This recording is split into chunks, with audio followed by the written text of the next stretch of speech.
Welcome back. You know, LaughFest is only weeks away, and many of us have heard about all the headliners coming to town, but there's so much more, including over 150 local shows, some of them free, featuring local talent. Alan True from right here in West Michigan has been an opener for many of these artists and headliners. Good morning, Alan. How are you? Thanks for being here. Free shows like that.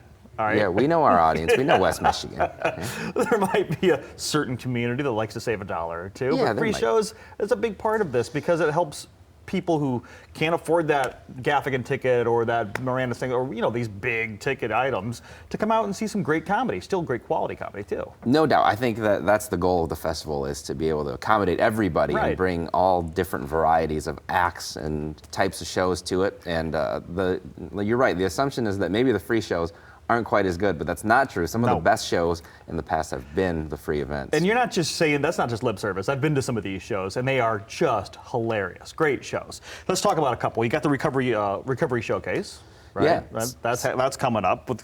With you're basically talking about sobriety at this, right? This is for people who have gone through addiction. Several comedians who have banded together, who have been through that process and have found the funny in that. And have come out of, some people go sober and they aren't funny. These guys have come out the other side and they're still funny, and they're funnier maybe, and they talk about it. So that's both, you know, it's kind of a great representation of the festival because there's a purpose there. Absolutely. And it's entertaining. Yeah, so speaking of finding the funny in things, because we all know what Gilda's Club does. Gilda's LaughFest here has truth, revelations uncovered through, that's true revelations uncovered through heroism.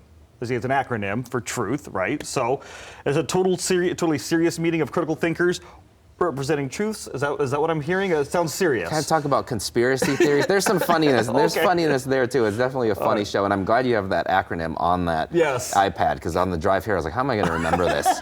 But thank you for having that. You're very welcome, Alan. No problem. Another one of these showcases, sketch and improv showcases. These are fun because sometimes you can get involved here, right? Oh yeah. Yeah. And it's something a little bit different than stand-up. You know, as somebody who does stand up myself, being able to go to an improv show and watch somebody in a completely different craft take things, turn. Obviously, a lot of people watched Whose Line. Is it anyway? Coming up. So if you haven't been to an improv show, think something along those lines, but with maybe some different twists here and there. You can get all these, all the information, of course, at laughfestgr.org, which is going to have the free shows as well. Now, speaking of improv, there are ticketed shows featuring local talent, like the Pop Scholars. That's what they do. Yep, they do that. And then I should mention our kids shows too. They have kids improv, which is really fun. I may take my own kids, and then there's a kids joke time, which you have to go to. Look at some future stars right there. Yeah, we give kids a chance to go up and tell jokes, and as you know, there's all kinds of ways that can go. I'm still waiting for the dad joke one. If there's ever a dad joke showcase. You know, we did that at Bridge Street Market this year to promote LaughFest. We got to do it again. Oh man, I've got to. You and I can have a dad joke off. No problem. My daughter was just telling me the other day how cold she was. I told her to go stand in the corner.